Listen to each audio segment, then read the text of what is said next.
After a disastrous Super Bowl commercial for Lucasfilm, Disney, and the Mandalorian and Grogu movie, they've got a trailer. Will it fix it? Will it speed people back up again into the hype mode that they're supposed to go into? Warp drive to see the movie? Well, folks, we're here to tell you, that's for sure now a maybe. The trailer getting a tepid response.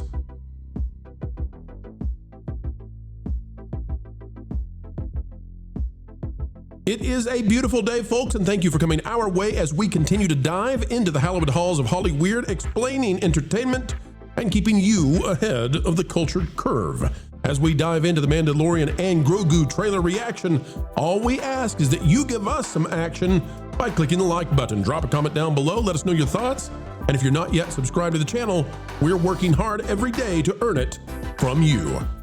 All right, let's dive into this and we'll get your thoughts on it. The Mandalorian Grogu trailer is here, folks, and I think it's kind of an emergency fix-it. Don't know what other people are going to say, but hey, they're getting a good ratio right now. 54,000 likes to 2.7 thousand dislikes. Not bad, and of course, we cannot play it. Disney will ding us, but we can talk about it. We got a little nod to R2-D2, although that's not R2-D2. Baby Yoda's back. We got this guy, little four-legged Goro monkey man. Martin Scorsese, by the way. No, Jonas, that is four-armed Goro monkey man.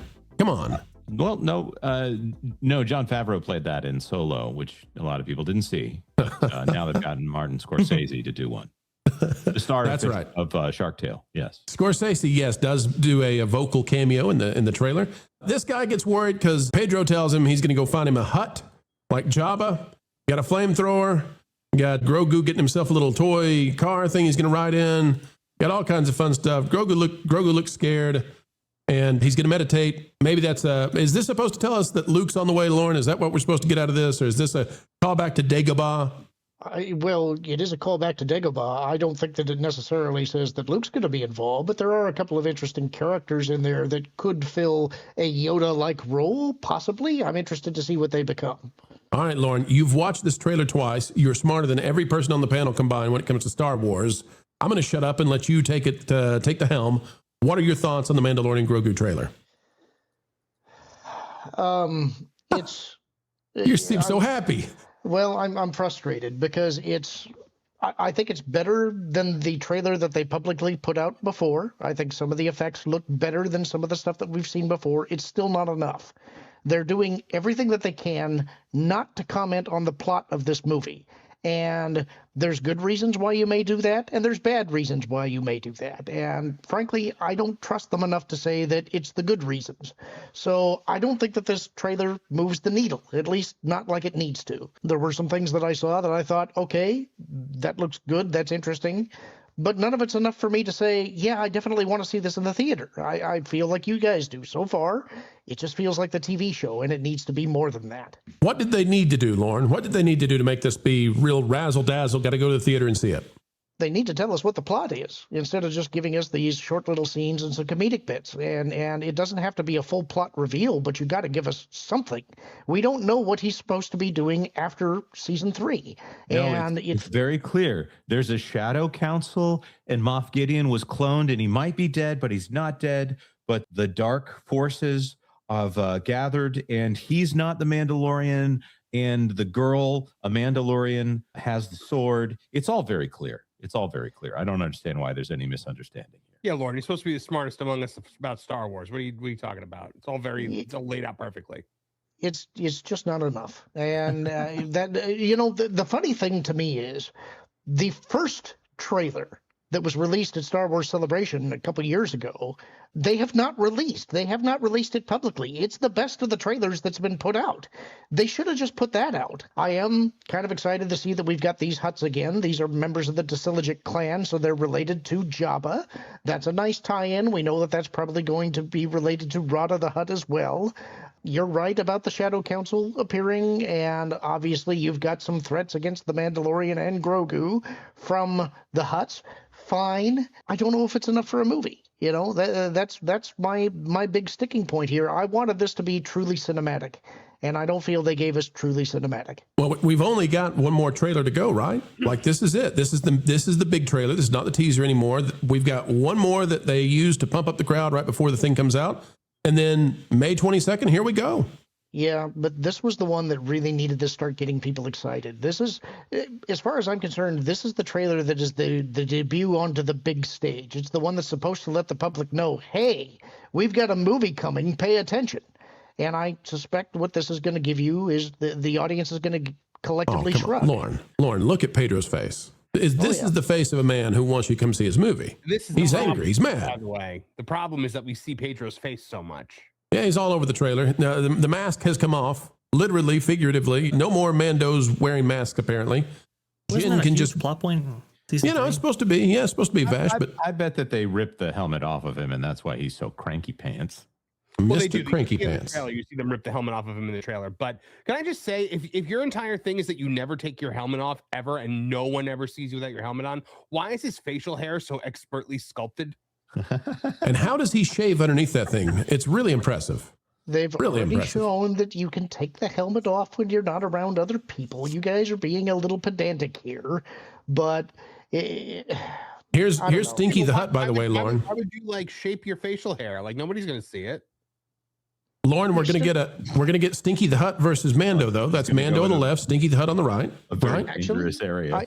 I don't have a problem with this so much. Actually, I kind of like the idea of a gladiatorial combat scene, and I kind of like seeing a Hut fight in an arena. We've seen that before in the comics, so I don't have a problem with that. I don't know. There's a vibe that this movie is giving off that something about it feels wrong to me, off. Now, that you just scrolled past, there's a couple of new creatures here, one of which I think may be filling kind of a Yoda dynamic. I don't know for sure, but it's the one that is asking Grogu in the trailer if he's afraid, and Grogu nods yes. And this feels to me like, okay, since Luke isn't training him, maybe we're getting somebody else who is. Are we talking about this? Is this that's Zeb. Yeah. I don't know where it was, but you already moved past. I'm looking for him. Saying he's fulfilling. I like this snake too. Role by basically stealing Yoda's line. Could be. I mean, that's the only thing that they do here, honestly. Right. But what I'm curious about is, here's what I'm thinking, and I don't know if any of this is true or not. I don't know. Obviously, though, Grogu for a little while is with this character, and the character is asking him, is he afraid? Grogu's saying yes. Okay. This could be a mentor character that's not a Jedi. We do have some Force-sensitive non-Jedi characters in Star Wars, like the Bendu. And so it wouldn't surprise me if maybe this is a Bendu-like character. And if so, that's not Yoda. That's something that could be interesting and may explain, okay, maybe Grogu doesn't take the Jedi path. Maybe he takes some other Force tradition. So we've gone from referencing the George Lucas movies to referencing Rebels. Yeah. Then if it's a Bendu, right? Well, I'm not saying that it is exactly like the Bendu, but yes, the concept would be the same. Maybe it's an Ang-T monk. I don't know. I don't even know that this is going to be a mentor character. That's just where my mind went. Yeah. I'm worried this is going to make the sizzle unpopular if this movie's not good. Oh, my. What would you ever do? Didn't do anything to hurt the sizz. So.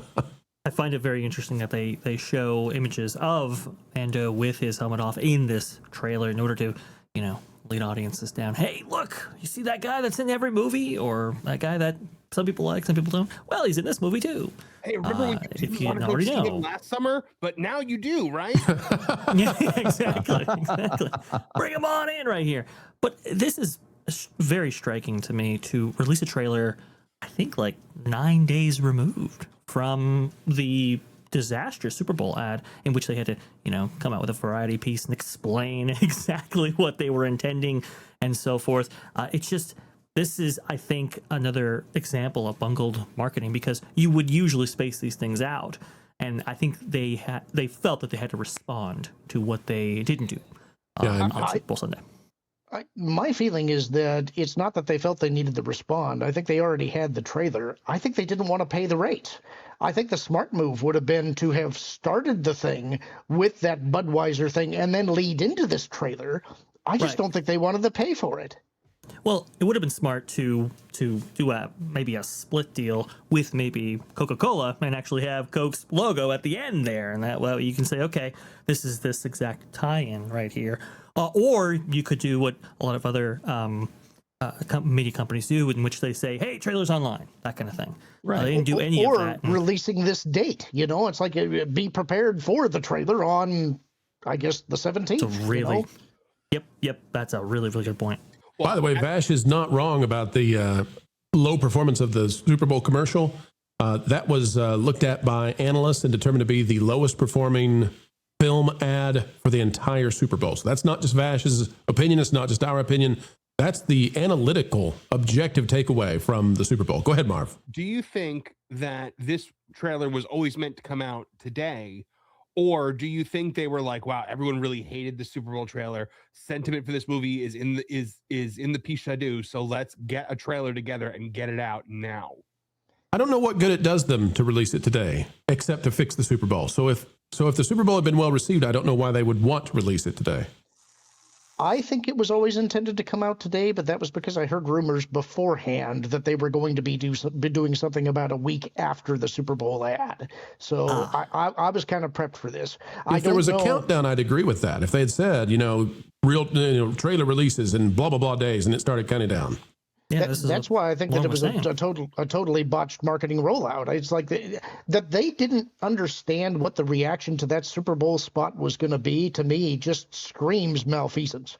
They absolutely need to fire whoever was in charge of marketing in that sense, because they should have known the reaction was going to be negative. Guys, any final thoughts on the Mando trailer? You guys, you getting ready to buy the toys? You going to go out and get you a Grogu dolly right now? No, I mean, it's been a really long time since I was disappointed by season 3 of The Mandalorian. So this is trying to revive something that they've already killed once. So could have used a Lizzo cameo. If you would have told me 10 years ago, I forgot about position, Marvin, we can't do that. No, don't call her a hut. Vash, final word. She's thin now. She's Lizzo Zempic now. If you would have told me 10 years ago that we'd be in this position in which we're looking at a Star Wars movie making its debut in theaters after the last one was such a long span of time and almost no reaction to it, no enthusiasm for it, I wouldn't have believed you. But that really, this encompasses, folks, just how far Star Wars has fallen from the cultural zeitgeist. And I don't know if this is going to necessarily reintroduce a new slate of fans like we've seen with previous trailers and trilogies and so forth. Well, folks, we've come to the end of another video of pure excellence and fun, explaining entertainment, keeping you ahead of the culture curve. That's what we hope you believe we've just done. And why should you believe it? Well, because we've done our very best to make it so, to be true, to be factual, and to do what the mainstream so-called access journalists simply won't. Folks, you can help share this out across the fruited plains of YouTube by clicking the like button, share, subscribe, click it, stick it to the algorithms. It is the notification bell. Drop a comment down below. Let us know your thoughts.